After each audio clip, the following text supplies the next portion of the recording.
Vamos a revisar el día de hoy la parte de farmacología.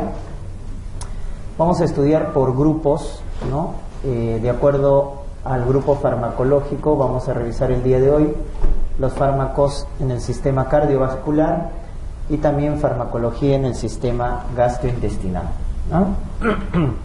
Algunos conceptos iniciales que vamos a recordar, que siempre deben recordar de lo que es principios generales de farmacología, es este concepto de acá, ¿no? La llamada farmacocinética, ¿no? La farmacocinética y lo que viene a ser la farmacodinámica, ¿no? La farmacodinámica. Recuerden que la farmacocinética comprende varios procesos. Uno de ellos viene a ser la liberación del fármaco, que a veces no lo consideran, pero sí es importante porque hay varias presentaciones en los fármacos, ¿no? Vienen en tabletas, vienen en cápsulas, vienen en jarabe, en suspensión. Entonces, primero el fármaco se tiene que liberar, ¿correcto? Luego viene la absorción del fármaco, que depende, en este caso, del peso molecular y su grado de solubilidad. Recuerden que los fármacos que más rápido se absorben son los fármacos liposolubles y los de bajo peso molecular, ¿no? Si es de bajo peso molecular y es liposoluble, se absorbe mejor. El pH también, recuerden que influye. Los fármacos que tienen pH ácido se absorben en el estómago, porque el estómago tiene pH ácido, ¿no? En cambio, los que tienen pH alcalino se absorben mejor a nivel intestinal. Luego viene la distribución del fármaco. Una vez que se ha absorbido, se distribuye el fármaco. Luego viene la biotransformación o metabolismo. La biotransformación o metabolismo, ahí recuerden, está como representante del sistema de enzimas que metaboliza la mayoría de los fármacos, el citocromo P450, ¿no? El citocromo P450 hace una reacción de fase tipo 1, porque hace oxidación. Luego ya hay otros sistemas de reacción llamados fase 2, donde la más importante es la conjugación. En la fase 1 tenemos la óxido-reducción. En la fase 2 ya tenemos la conjugación, ¿no? Y finalmente la eliminación del fármaco, ¿no? Lo que viene a ser la excreción. Hay dos formas principales de excretar un fármaco. Una es por la vía renal, que depende de la tasa de filtración glomerular, y otra por la vía hepática, ¿no? Por la vía hepática, a través de la secreción de la bilis. Son las dos más importantes, ¿no? O por vía renal o por vía hepática.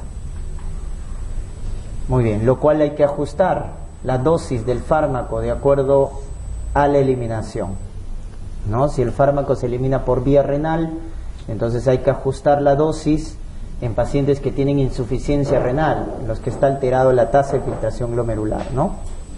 O igual cuando hay falla hepática, es decir, que el fármaco se elimina a través de la bilis.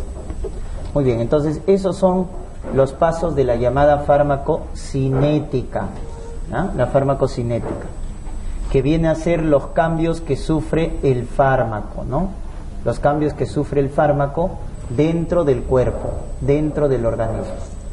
Por eso, cuando escuchen la palabra farmacocinética, es lo que el cuerpo le hace al fármaco. Eso es la farmacocinética. Entonces, primero se libera de su presentación, luego hay la absorción, que como habíamos dicho, depende de su peso molecular, depende si es liposoluble, se absorbe mejor, y también del pH.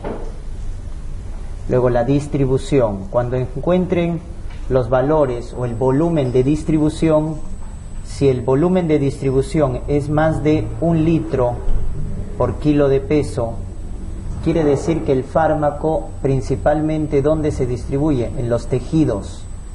Cuando el volumen de distribución es más de 1, el fármaco se ha distribuido más por los tejidos. En cambio, cuando es menos de 1, el volumen de distribución quiere decir que el fármaco principalmente se distribuye en el plasma, principalmente está en la circulación plasmática, cuando el volumen de distribución es menos de 1. ¿No? Muy bien, entonces esos son los procesos de la farmacocinética. Y la farmacodinamia viene a ser el mecanismo de acción. Entonces, en este caso, la farmacodinamia es lo que el fármaco le hace al cuerpo. Lo que el fármaco le hace al cuerpo. ¿Ah? Entonces, acá hablamos si un fármaco estimula una función, se llama agonista. Agonista. Si estimula la función, ¿no? Si estimula es un agonista.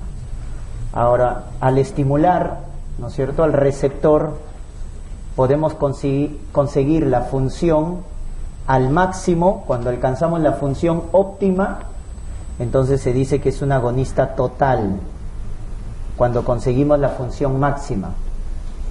En cambio, cuando es subóptima la función que se alcanza, decimos que es un agonista parcial, ¿no? Es un agonista parcial. Entonces hay un agonista total donde obtenemos la función máxima, o parcial cuando obtenemos la función subóptima. ¿Ah? Subóptima.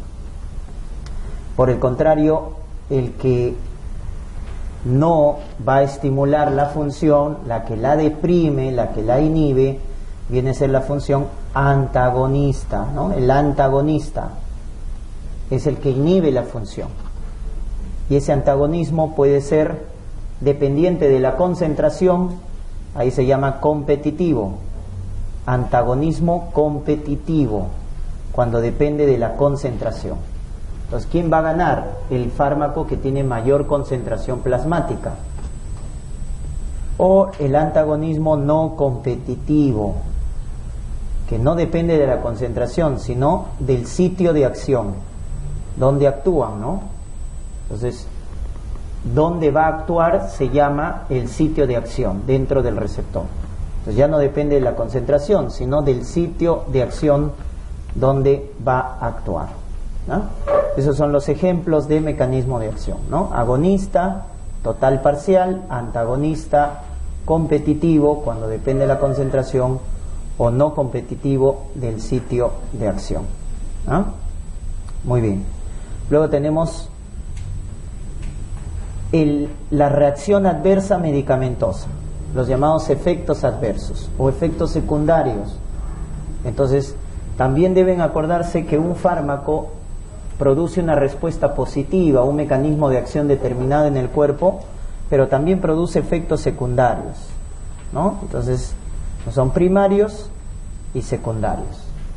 La reacción adversa primaria, recuerden, es cuando depende del mecanismo de acción, o sea, hay una relación de causalidad, hay una reacción o una relación entre el fármaco y el efecto adverso, hay una relación de causalidad. En cambio, la secundaria no. La secundaria no tiene relación de causalidad, ¿no? No tiene relación de causalidad. Por ejemplo, los yecas, ¿ya?, como vamos a ver, producen tos. ¿Por qué producen tos? Por el aumento de un vasodilatador. Recuerden que los yecas bajan la presión porque bloquean a la angiotensina y favorecen el aumento del vasodilatador, que es la bradicinina o bradiquinina. Entonces, de ahí su efecto hipotensor. Pero el problema es que esta bradiquinina produce tos, ¿no? Tos seca, que generalmente es por las tardes, es una tos seca vespertina. Entonces hay una relación de causalidad, porque la bradiquinina es un vasodilatador y baja la presión, pero a la vez también va a producir este efecto adverso que viene a ser la tos. En cambio, la secundaria no hay relación de causalidad. Por ejemplo, el cloranfenicol es un antibiótico y que puede producir anemia aplásica, ¿no? Anemia aplásica. Entonces, acá no hay una relación de causalidad, es un efecto secundario, ¿no? Muy bien.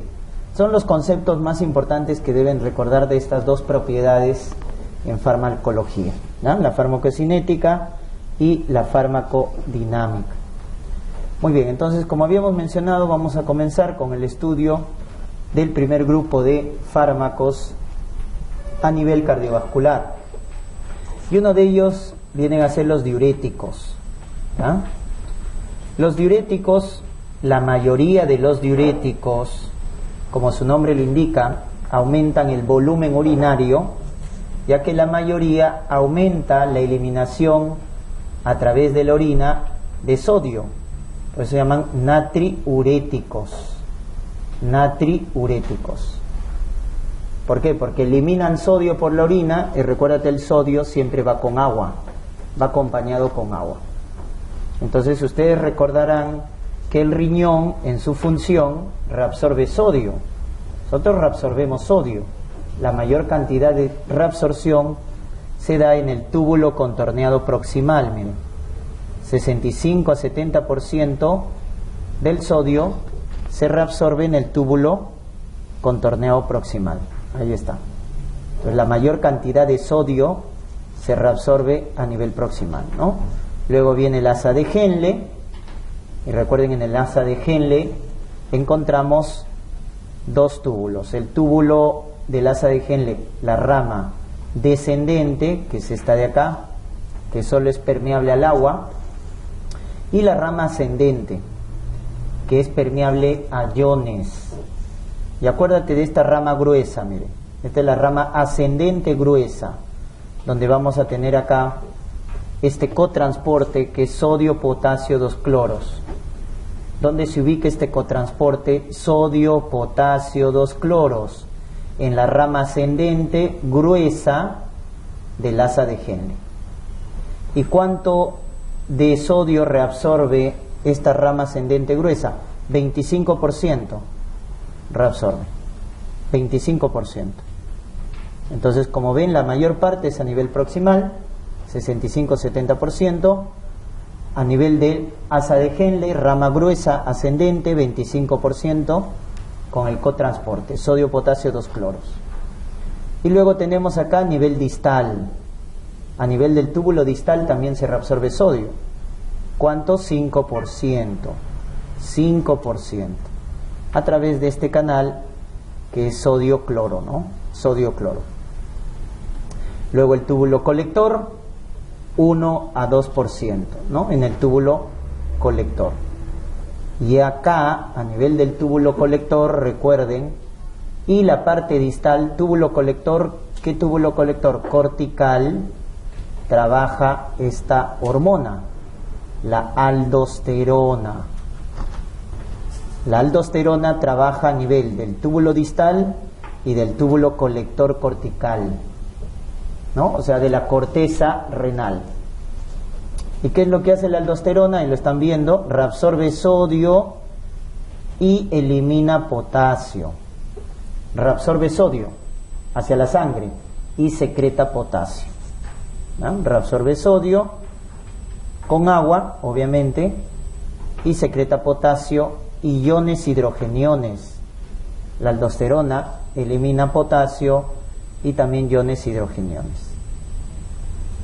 Acá en la parte medular del túbulo cortical, ¿qué hormona trabaja? La ADH, la hormona antidiurética, trabaja en la parte medular del túbulo colector. ¿Y qué hace ahí? Reabsorbe agua, pero sola, ¿no? Agua directamente, sin sodio, porque acá trabajan las acuaporinas, ¿no? Las tipo 2, porque la tipo 1 está en el vaso, para hacer vasoconstricción. La acuaporina tipo 2 está en el riñón, para reabsorber agua. Entonces ahí, de manera, para recordar la fisiología, hemos visto la reabsorción de sodio. Entonces el principal mecanismo de los diuréticos, como hemos comentado, es eliminar sodio, evitar que el sodio se reabsorba. Y de esa manera, al eliminar sodio, se elimina agua. Con lo cual los diuréticos lo que hacen es bajar la volemia. Ese es el principio a corto plazo de un diurético. Eliminar sodio por la orina, y por lo tanto el sodio va con agua y reducen la volemia. Ese es el mecanismo. Y por lo tanto, si hablamos desde el punto de vista cardiovascular, si yo reduzco la volemia, chicos, se reduce el retorno venoso. ¿Y qué es el retorno venoso hablando en la función cardiovascular? ¿La pre o la poscarga? ¿Qué es el retorno venoso? ¿La pre o la poscarga? La precarga. ¿Ah? La precarga. Recuerden ese concepto. ¿Ah? Entonces tienen que dominar bien la parte de fisiología. El corazón tiene un retorno venoso. Ese es el retorno venoso, ¿no? La sangre que le llega al corazón. Ese retorno venoso le vamos a llamar precarga. Precarga. Y luego, una vez que se ha llenado de sangre el corazón lo expulsa, pero encuentra una resistencia a la eyección de la sangre, una resistencia a la salida de la sangre. Esa resistencia a la salida de la sangre se llama poscarga, ¿no? Tenemos entonces la precarga, que es el retorno venoso.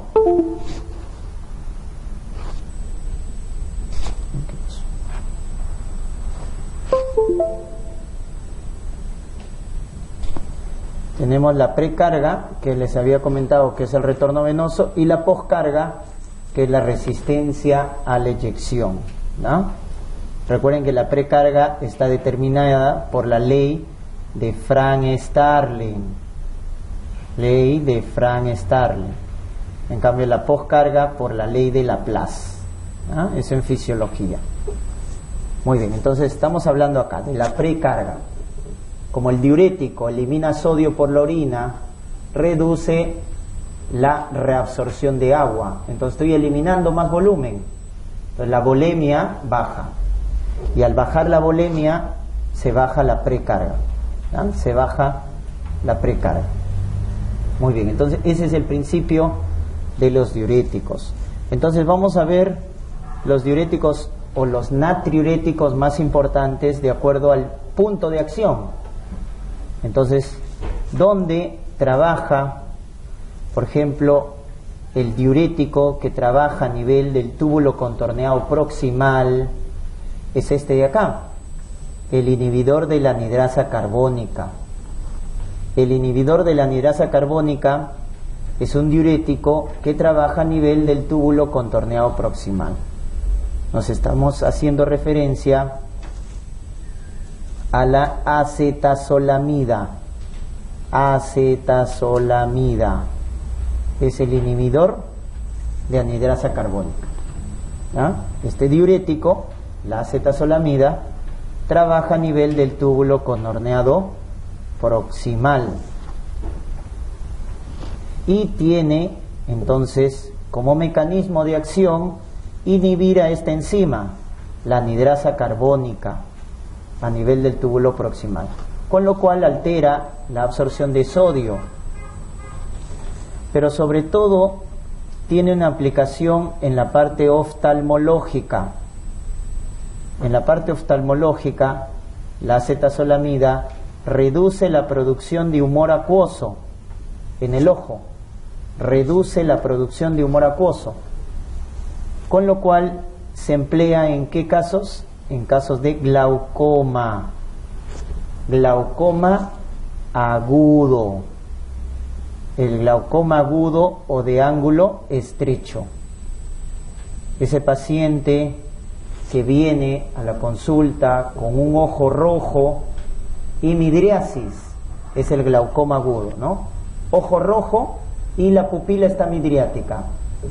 La primera conducta terapéutica frente a un glaucoma agudo es darle diuréticos. ¿Y qué diurético se emplea para el glaucoma agudo de ángulo estrecho? La acetazolamida, por vía oral, ¿no? La acetazolamida.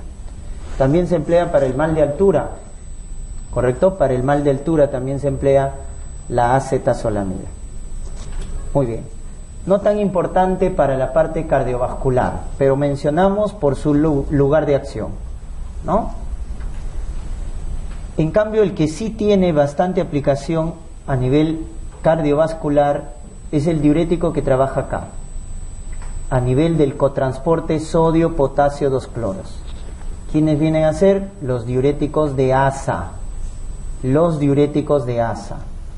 Y ahí aquí tenemos a la furosemida.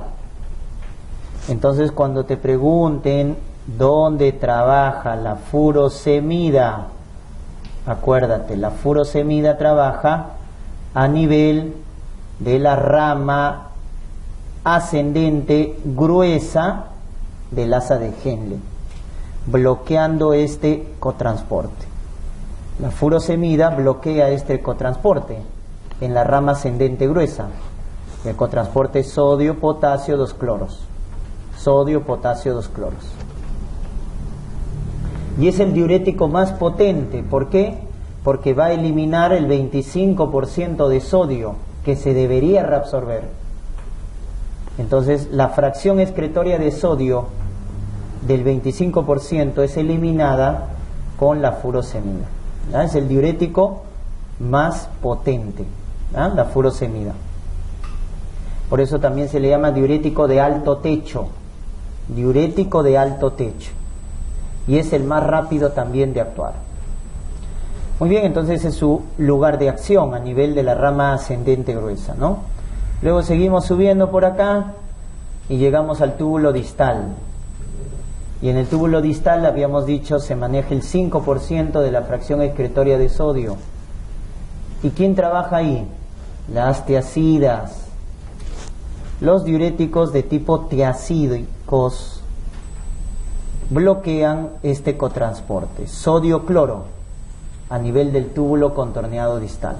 ¿Ya? Sodio-cloro a nivel del túbulo contorneado distal.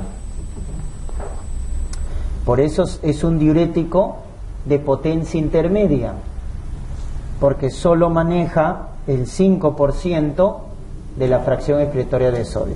El más potente es la furosemida, porque maneja el 25% de la fracción excretoria de sodio. Potencia intermedia, tiacidas, que trabajan en el túbulo distal. Y luego los de potencia baja, ¿quiénes van a ser? Los que trabajan en el túbulo colector, son los de potencia baja. Y ahí tenemos al antagonista de los receptores de aldosterona, o más conocido como diuréticos ahorradores de potasio. ¿De quién estamos hablando? De la espironolactona. Espironolactona.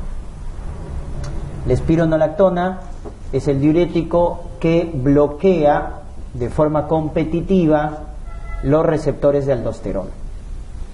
Y se le llama ahorrador de potasio porque ¿cuál es el problema de la furosemida y de la tiacida? No solo te botan sodio por la orina, te botan también potasio. El problema de la furosemida y de la tiacida es que te bajan el potasio en la sangre, te generan hipocalemia. ¿Cuál es el diurético que ahorra potasio? La espironolactona. Porque al bloquear la función de la aldosterona, no se reabsorbe sodio, pero tampoco se elimina potasio. El potasio se retiene en la sangre. Por eso se llama ahorrador de potasio. Entonces, de esa manera se diferencia con los dos anteriores. ¿verdad? Con los dos anteriores. Muy bien, entonces ahí tenemos el lugar de acción de los diuréticos más importantes. Cuando te digan dónde trabaja la acetazolamida, en el túbulo proximal, la furosemida en el asa de Henle, la rama gruesa ascendente, las tiacidas en el túbulo distal y la espironolactona en el túbulo colector cortical, donde trabaja la aldosterona. ¿no? Entonces esta viene a ser la clasificación. El diurético de alto techo o diurético de asa, en nuestro medio el más conocido es la furosemida, ¿no? La furosemida. Pero ojo, hay uno más potente que la furosemida, que es la bumetanida. La bumetanida es 40 veces más potente que la furosemida, solo que a veces no la tenemos disponible. ¿Quién es más disponible? La furosemida. ¿Ah? La furosemida. Pero la bumetanida, ojo, es mucho más potente. Es mucho más potente. ¿Dónde trabaja? Ahí está el lugar de acción, asa de Henle, pero no basta con el asa de Henle, es a nivel de la rama gruesa ascendente. Acuérdate, rama gruesa ascendente. Es el diurético más potente porque va a bloquear, en este caso, o trabaja con la fracción excretoria de sodio en un 25%, ¿no? Es lo que maneja de excreción de sodio, 25%. Entonces concluimos que la furosemida es el más potente y es el más rápido en actuar. Es el más potente y el más rápido en actuar. Bloquea este cotransporte, sodio, potasio, 2 cloros. Por eso la furosemida te bota todos los electrolitos. Te bota sodio, te bota potasio, te bota cloro. ¿Estamos? Te bota todos los electrolitos. Entonces, cuando vemos en la orina, miren, acá está la orina, que vamos a ver en la orina de un paciente que está tomando furosemida, bastante sodio, porque se está eliminando, bastante potasio, bastante cloro, bastante calcio, magnesio y iones hidrogeniones. Entonces se elimina, como ves, la furosemida es el más potente, es el más rápido en actuar cuando se utiliza por vía endovenosa y es el que te elimina todos los electrolitos, ¿no? Te bota sodio, potasio, cloro, calcio. Acá tiene aplicación. Cuando un paciente, por ejemplo, con cáncer de pulmón tiene hipercalcemia, los pacientes con cáncer de pulmón elevan el calcio en la sangre porque hacen un cuadro paraneoplásico que es un hiperparatiroidismo, secretan PTH. La PTH eleva el calcio en la sangre, ¿no es cierto? ¿Y cómo boto el calcio por la orina? Con furosemida. Los pacientes que tienen elevado calcio en la sangre, le tengo que dar furosemida para eliminar el calcio, porque el calcio en exceso también genera toxicidad. ¿Ya? Es una aplicación, por ejemplo, de la furosemida, ¿no? En la parte del trastorno de calcio. Acá miren, bota iones hidrogeniones. Por lo tanto va a generar acidosis o alcalosis. Si estoy botando ácidos, ¿qué me genera? Alcalosis metabólica. La furosemida me genera alcalosis metabólica porque estoy botando hidrogeniones, ¿no? Y otro dato interesante de la furosemida, que aumenta la síntesis de prostaglandina, sobre todo en la familia E. ¿Y qué hace la prostaglandina E? Abre la arteriola aferente, y al abrir la arteriola aferente le llega más sangre al riñón. Por lo tanto, es el único diurético que aumenta el flujo sanguíneo renal. Al aumentar la síntesis de prostaglandina E, recuerden, la prostaglandina E vasodilata la arteriola aferente, entonces le llega más sangre al glomérulo, aumentando el flujo sanguíneo renal. Por eso cuando te pregunten, un paciente con falla renal aguda y tiene oliguria, no puede orinar el paciente, no puede orinar, tiene falla renal, ¿cuál es el diurético que le voy a dar para que orine? Furosemida. El diurético que se emplea en falla renal es furosemida, ¿no? Furosemida. Muy bien. ¿Y cuál es la aplicación terapéutica desde el punto de vista cardiológico? Como es el más potente, lo utilizo en cuadros agudos, severos, de congestión. Por ejemplo, vas a ver que el cardiólogo utiliza furosemida en edema agudo de pulmón, cardiogénico, cuando falla el ventrículo izquierdo. Cuando falla el ventrículo izquierdo, hablamos de un edema agudo de pulmón, donde la presión capilar pulmonar es más de 25 milímetros de mercurio. Eso define un edema agudo de pulmón cardiogénico. Cuando falla el ventrículo izquierdo, acuérdate, toda la sangre que en vez de ir a la aorta, hacia adelante, regresa y congestiona los pulmones. El pulmón se llena de agua, se congestiona. Entonces eso es un edema agudo de pulmón. ¿Y ahí qué utilizamos? Furosemida. También empleamos oxígeno y nitratos. Ese es el tratamiento del edema agudo de pulmón. Lo hacemos sentar al paciente para que respire mejor, le pasamos oxígeno nitratos y furosemida. Porque la furosemida, ¿qué es lo que va a hacer? Como es el diurético más potente, es el que más baja la volemia y por lo tanto baja la precarga. ¿Correcto? Baja la precarga. Y ese es el objetivo en el edema agudo de pulmón. El objetivo en el edema agudo de pulmón es bajar la precarga. También donde habíamos mencionado, en la injuria renal aguda con oliguria. Injuria renal aguda con oliguria. Y también en los casos de hipercalcemia, ¿no? Cuando el paciente tiene calcio elevado, damos furosemida para botar el calcio, ¿ya? Para eliminar el calcio. Muy bien. Eso es entonces con respecto a la furosemida. ¿Cuáles son las reacciones adversas de la furosemida que debemos tener presente? Trastornos electrolíticos a la cabeza. ¿Y cuál es el trastorno electrolítico que debemos tener cuidado? El potasio. ¿Qué pasa con el potasio si un paciente toma furosemida? ¿Baja o se eleva? Se disminuye en la sangre, porque hemos dicho que la furosemida bota todos los electrolitos. Entonces en la sangre el potasio baja, genera hipocalemia. También genera hiponatremia, ¿no? Porque está botando bastante sodio. Entonces el problema de la furosemida es que en la sangre genera hiponatremia, genera hipocalemia a nivel de la sangre, ¿no es cierto? Hiponatremia, hipocalemia, hipomagnesemia, porque bota todo. Recuérdate, la furosemida elimina todo por la orina. Entonces baja el sodio, baja el potasio, baja el magnesio en la sangre. Y genera alcalosis metabólica, porque elimina iones hidrogeniones. Nos genera alcalosis metabólica, ¿no? Ese es el problema de la furosemida, que te puede bajar muy bien la precarga, pero te elimina los electrolitos, disminuyendo en sangre. Otros efectos adversos viene a ser el hecho de que puede producir pancreatitis. Hay pancreatitis por el uso de furosemida.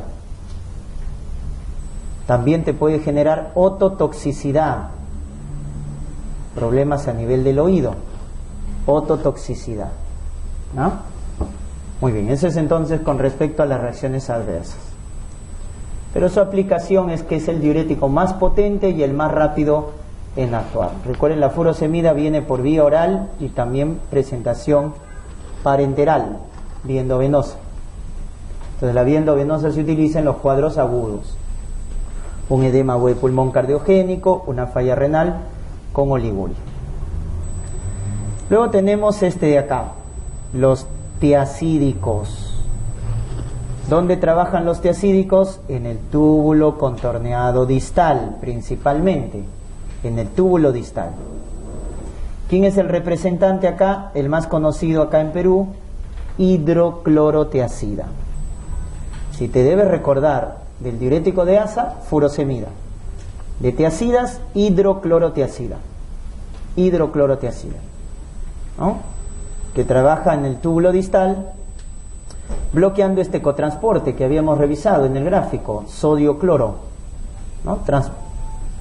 Inhibe el cotransporte sodio-cloro. Por lo tanto, como trabaja a nivel del túbulo distal, solo regula qué parte de la fracción excretoria de sodio regula el 5% de la fracción excretoria de sodio. Por eso es de potencia intermedia. Potencia intermedia.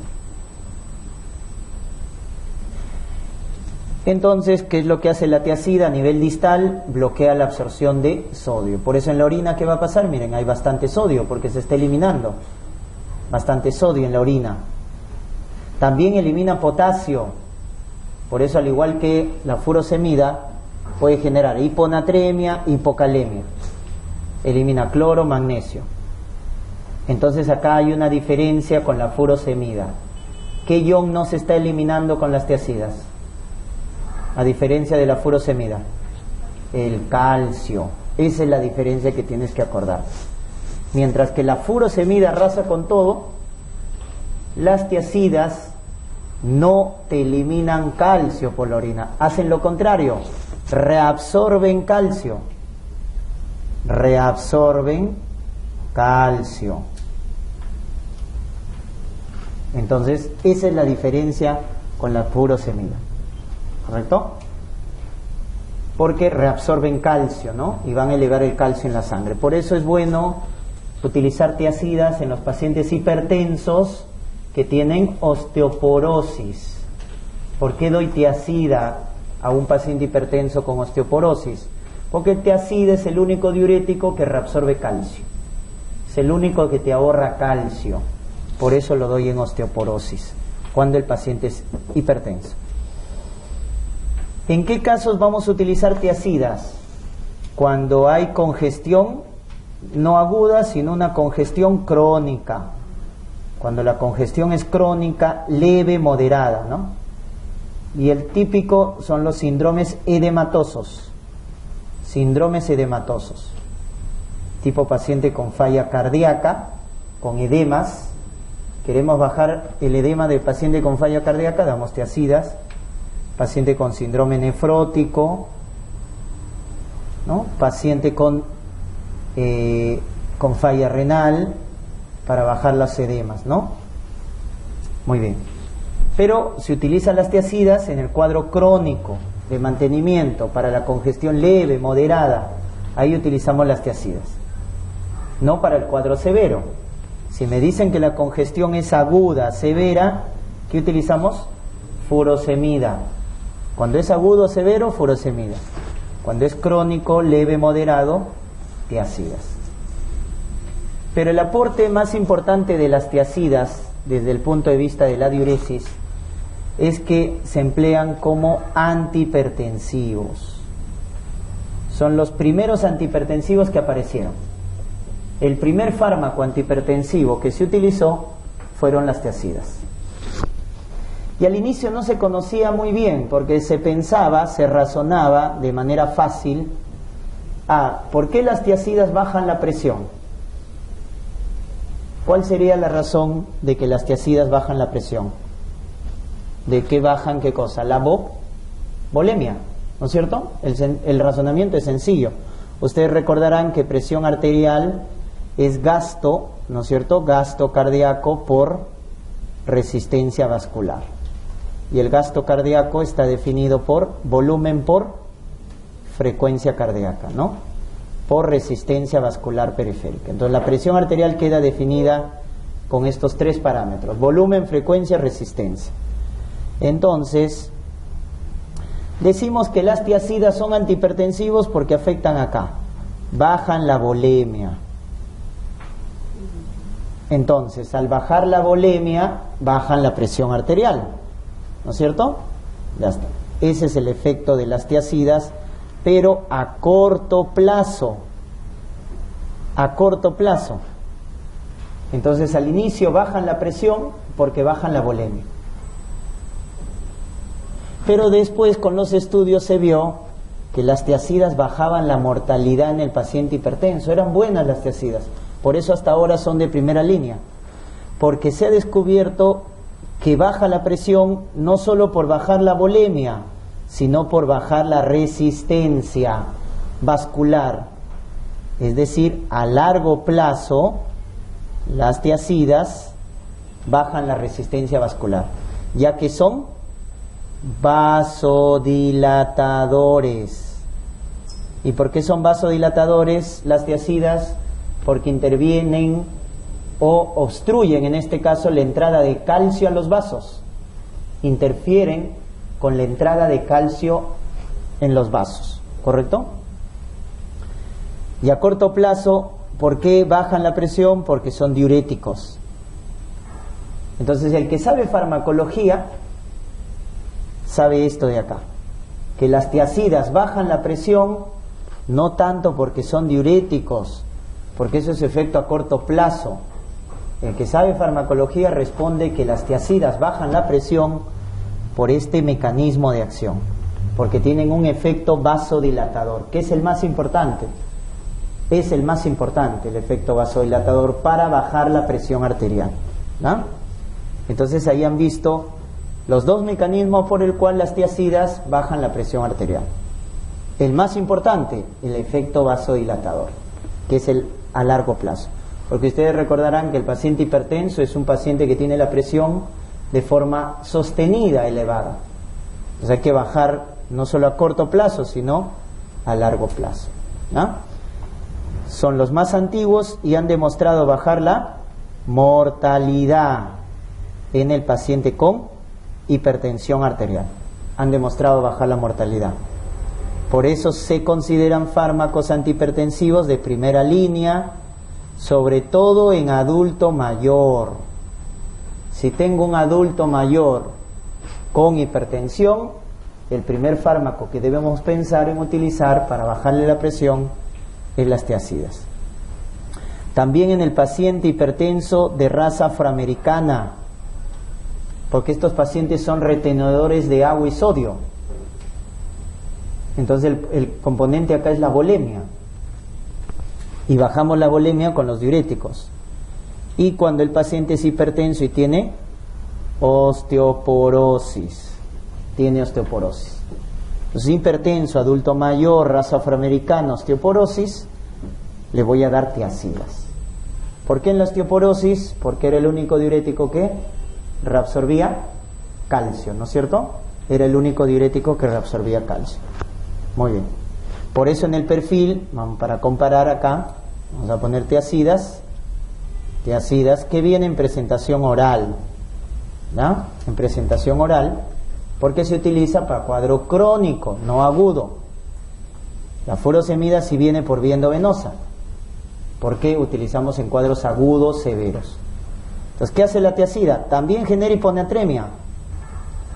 ¿Qué hace la tiazida? También genera hipocalemia en la sangre. Pero la diferencia es que aumenta el calcio en la sangre. Esa es la diferencia. Genera hipercalcemia.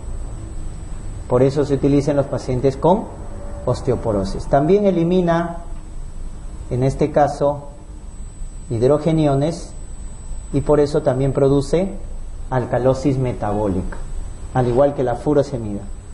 Por eso cuando te veo un paciente con falla cardíaca y edemas, ¿no?, y está haciendo alcalosis metabólica, eso es por las tiazidas. Las tiazidas son la principal causa de alcalosis metabólica en los pacientes con falla cardíaca que están utilizando estos fármacos. ¿Cuál es el problema de las tiazidas? Que aumentan el ácido úrico, ¿ya? Por eso mucho cuidado, está contraindicado en los pacientes con gota. En los pacientes con gota. ¿Qué más? Aumentan los triglicéridos, el colesterol. Por eso si el paciente tiene dislipidemia, tampoco se recomienda utilizar tiazidas, porque como aumentan los niveles de triglicéridos y colesterol, no es recomendable usarlo en paciente que tiene hipertensión y dislipidemias. Ahí está contraindicado, ¿no? Porque generan esos efectos adversos. Generan plaquetopenia. La principal causa de plaquetopenia por fármacos lo hacen las tiazidas. Bajan los niveles de plaquetas, ¿no? Muy bien. Entonces, eso con respecto a lo que viene a ser las tiazidas, ¿no? Muy bien. Luego, ¿quién tenemos? Vamos a ver acá. Tenemos acá a los diuréticos llamados ahorradores de potasio. Los ahorradores de potasio nacen ¿por qué? Porque la furosemida, la tiazida, eliminaban potasio por la orina. Entonces, los pacientes tenían hipocalemia. Y la hipocalemia puede generar arritmias ventriculares. Entonces, para compensar, aparece un diurético que en vez de eliminar potasio, ahorra potasio, ¿no? Ejemplo de estos ahorradores está amiloride, treantereno, que trabajan a nivel del túbulo distal. O el antagonista de los receptores de aldosterona, el que hace bloqueo de los receptores citoplasmáticos de la aldosterona a nivel distal, que es la espironolactona, ¿ya? La espironolactona. La amiloride y el trantereno bloquean el canal de sodio. Amiloride y trantereno son diuréticos ahorradores de potasio que bloquean canal de sodio. En cambio, la espironolactona bloquea los receptores de esta hormona esteroidea que viene a ser la aldosterona, que es el principal mineralocorticoide. Son de potencia baja, porque solo manejan el 1% de la fracción excretoria de sodio, ¿ya? Solo manejan el 1% de la fracción excretoria de sodio. Entonces, ¿cuál va a ser la diferencia con los demás? La diferencia con los demás es que te ahorran potasio, ¿no? Como ves acá, eliminan en la orina, que eliminan sodio, eliminan cloro, pero no te botan potasio. Miren, el potasio en la orina va a estar disminuido. El potasio en la orina va a estar disminuido. Por eso son ahorradores de potasio, ¿no? Son ahorradores de potasio. ¿Dónde empleamos sobre todo este de acá? La espironolactona. La espironolactona la empleamos en dos cuadros que siempre deben recordar: falla cardíaca, y es el diurético de elección en la citis del paciente con cirrosis. Lo utilizamos en falla cardíaca y lo utilizamos también en la citis del paciente cirrótico. Pero acá tiene dos objetivos diferentes la espironolactona. En la falla cardíaca lo utilizamos no como diurético, lo empleamos como antifibrótico, es decir, evita la fibrosis del corazón, ¿ya? Como antifibrótico, evita la fibrosis del corazón. Y como cirrótico, en la cirrosis lo utilizamos como diurético. Entonces es diferente el empleo de la espironolactona. En el paciente con falla cardíaca damos espironolactona para evitar el remodelado cardíaco, para evitar la fibrosis. Por eso la dosis antifibrótica de espironolactona es 25 miligramos por día. Esa es la dosis antifibrótica, 25 miligramos por día.